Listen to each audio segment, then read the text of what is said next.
Okay, so you guys actually got 500 likes in under 24 hours. So I'm assuming that means you want the list of closed community games that are actually meant to be coming out soon. So instead of prolonging, I just want to quickly say thank you guys for hitting that like button, and also do the same in this video. Like, subscribe if you're new, and let's actually get into the list of closed community games coming that you might actually care about. Emphasis on might, because who actually cares about CC game? Now, to be completely transparent, this list is actually going to start off from I don't really give a fuck to oh my gosh, I actually give a fuck. So that's not me saying the game is bad. It just means either nobody knows about your game, so they didn't give a fuck, or they did know about your game and genuinely didn't give a fuck. Sorry for the bad language, I just don't care, right? So starting off with the first game, we have Avatarism. Now, Avatarism actually just had its first closed community playtest session, I think. I know people played the game before, but this was the first time a mass amount of people have been playing, and people were recording, streaming, and things of that nature. Now, what I will say about Avatarism, in my opinion, is that this doesn't look or feel like an Avatar game. It feels like a deep woken game that has Avatar elements inside of it. Now, from what I've heard, it is super hard to actually gain the abilities of wind, water, air, or fire. So people have weapons and basic weapon abilities and basic combat ability, and you can become air nomad, or you spawn in the fire kingdom, earth kingdom, etc. Now, what I will say is, if you are making an Avatar game, and this is just my opinion, if you're making an Avatar game, instead of making your game look, because it does look at the gameplay you're seeing, look and feel like a modern day Roblox type soul, deep woken, Hien type of combat system, why not give the game its own unique feeling, its own unique flow? If you've actually watched Avatar, combat in Avatar actually looks like, it looks cinematic. It looks like they're dancing with each other. Watch some of Avatar The Last Airbender, watch Legends of Korra. The fight choreography in the show is genuinely beautiful. So instead of making Avatarism your generic parry-based game, I mean, I saw somebody with a dagger and it looked like I was watching high-end combat. I kid you not. If they weren't wearing air nomad clothes, you would not know this is an Avatar game. Instead of making it generic, just like every other parry-based game, lean into the identity the game is trying to take inspiration from, Avatar. And why would bending be a rare thing for people? Why make the game focused around having combat abilities and weapon abilities? Parrying should be something you are able to do in the game, not the whole identity of the game. People saw the parrying and they sighed. It doesn't feel like an Avatar game. That is the issue, in my opinion. Let's move on. Next, we have Adola. Now, God knows if this game is ever gonna release. Again, this is CC games you may care about actually coming. This isn't, hey, these guys are gonna release their game tomorrow. I do need you guys to understand, even with the games on this list, there's still a chance a CC game will behave, function, act according to its title, CC, which means they might never even release, okay? They might never release. They may, you know what I mean? You guys know how CC games go. So yes, talking about these games,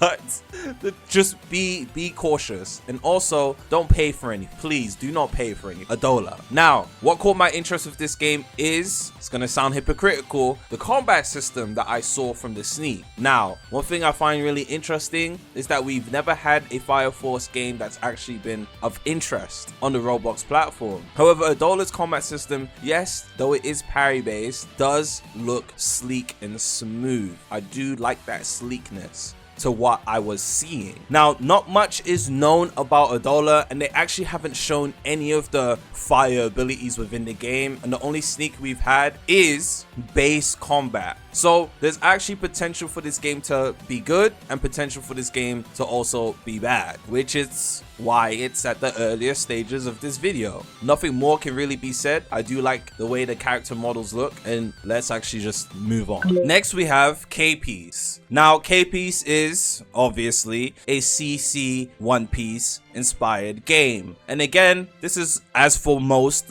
of the games that are going to be on this list, not too much is known about it other than it's a One Piece game and it's CC. But from the combat sneak that I did see, the game looks interesting, I guess. I did see that you're able to use a bazooka in your combos, which is pretty interesting. But other than the base combat, I haven't actually seen or heard anything significant. From the clip you are seeing, you can actually see that fighting styles have their own M1 animations, skills, and apparently you're actually going to be able to customize your heavy attacks in this game as well. The developer K1 also said that skills are going to be upgradable, which all sounds pretty interesting. There is a huge appeal when it comes to Roblox anime One Piece games because there's so much potential within the One Piece verse to make a game that's actually interesting and unique. Now, the only thing that kind of scares me is every time you're able to customize and do unique things to your abilities, the game may start off as good, but down the line as updates come out, it usually starts to go downhill or things just get out of hand. But it's way too early for me to even talk about stuff like that because we haven't actually seen anything of significance from the game yet. Next up, we have Senpiece. Now, Senpiece is obviously a One Piece inspired game. And the thing that caught my interest about Senpiece is the combat system's combos. From the sneaks you're actually looking at in the background, you can actually see the combos look kind of interesting. The combat reminds me of a different game in a completely different genre called Mashal. The fluidity and movement of the combat system kind of looks similar to that to a certain extent. However, obviously this is a One Piece game, and unlike Mashal, this game actually has interesting looking combos that can be strung together. And I have had a conversation with the developer of this game, and he says he has a lot in store for it. And what I found really interesting is that in one of the sneaks, he spoke to a doctor, and the doctor talked about changing his race. So I'm assuming in this clip, the player is a human and you have a chance of being able to be constructed into a cyborg on some sort of half human, half machine type of race, and you have a chance to fail it. Now, obviously, similar to things like Rogue Lineage, there's probably going to be some sort of conditions that help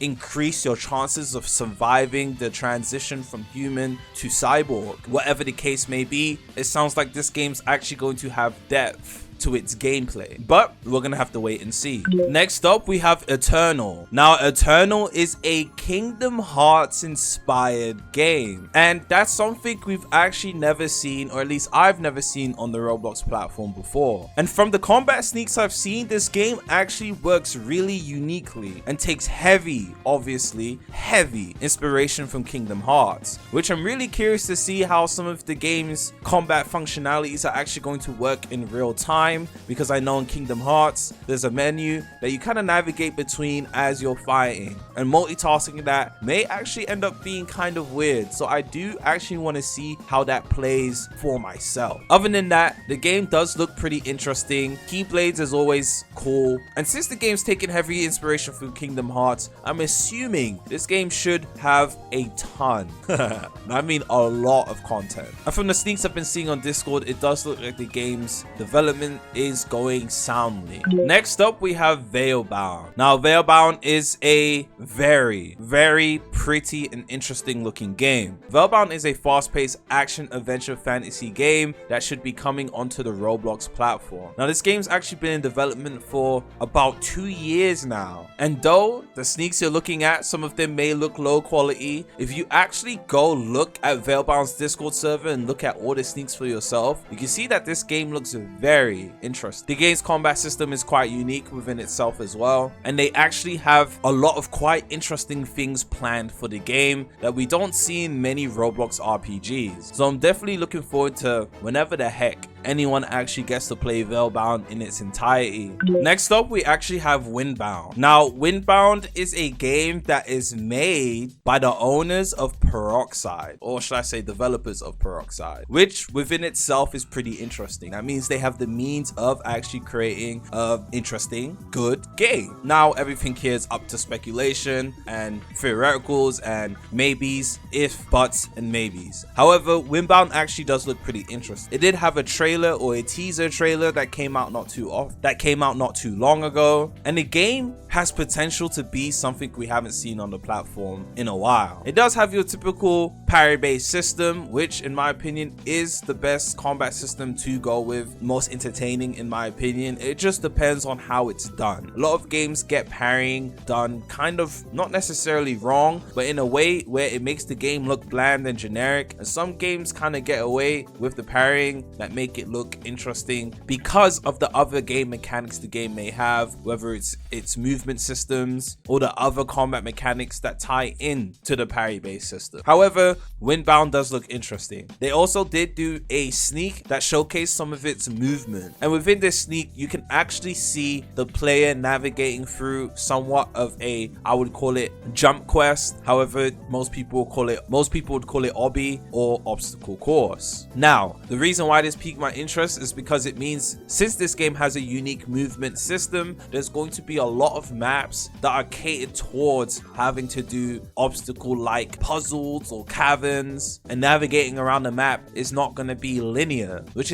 leaves room for a lot of gameplay features that isn't just running around the map doing stupid quests, puzzles, caves, instances or quests that actually make you use your brain in order to figure it out. But I could just be speculating. Next we have Tokyo Re, and I spoke about Tokyo Re in yesterday's video, so you guys know that I'm very impressed with what I've seen and how the developers are handling the development and the CC phases of this game. And if you don't know, Tokyo Re is a Tokyo Ghoul inspired game that has a lot of unique features and gameplay mechanics that I'm actually looking forward to experiencing for myself at some point. And the main reason I'm looking forward to Tokyo Re is genuinely because I feel like Tokyo Ghoul could make an absolutely amazing game on the Roblox platform, but for some reason it's never done right. With the combat, gameplay, and movement mechanics that I've seen from Tokyo Re, I'm definitely excited to hop inside the game, and I actually can't wait for it to come out for the public release, because public release and CC are always two different experiences, and I always prefer public to closed. Next up, we actually have 4 Blues. Now 4 Blues is meant to be entering its CC stages fairly soon, but we've been hearing that for almost a month now, a month straight, if not 2 months. But that's not the point. The point is 4 Blues should be entering its CC phases soon, and also it is a One Piece inspired game. Now from what we have seen of 4 Blues, you do know the combat system's actually really interesting. I have showcased this on my channel on many different occasions. The combat strings, the movement, the haki, it all ties together really wonderfully. However, what we haven't seen from 4 Blues is progression and PvE. We don't know how PvE is going to fare in this game, and we don't know what progression is actually going to feel like and be like and play like. One thing about CC games, from what I've experienced and seen in the past, PvP may be good. However, when it comes to the PvE or just the progression aspect of the games in general, it's always, and I mean always, lackluster. Up next we have Demon Slayer New Moon, or should I just say New Moon, which is obviously a Demon Slayer inspired game. Now I actually don't know too much about New Moon other than it's a CC Demon Slayer game, but from the information I have heard, which is probably good for you guys, New Moon is going to have a public playtest. I'm not too sure when it's happening, but it is said to be happening this year. So I'm very sure between now and the end of November, I don't think it's happening in December. Between now and the end of November, there's going to be a public playtest, which means everybody's going to get to play. And after that public playtest, just so the community has a taste of how the game is, to see if you actually like the game and things of that nature, they're going to go into their CC phase. Now, obviously the CC phase would last a while, but after its CC phase, it's then going to have a public release. I don't know if this public release is going to be free or paid. I do speak more about this stuff at the end of this video, so the important information tab is something you actually want to listen to. But on the most part, from the sneaks I have seen, it does look pretty interesting. Now, we haven't actually had the luxury of having a lot of Demon Slayer games on this platform, and the ones we have had have, in my opinion, been a little bit lackluster. We only got a little bit of Project Slayers, etc. I don't want to speak too much about other games, but it is good that we have a Demon Slayer game coming to the platform, even if it is CC.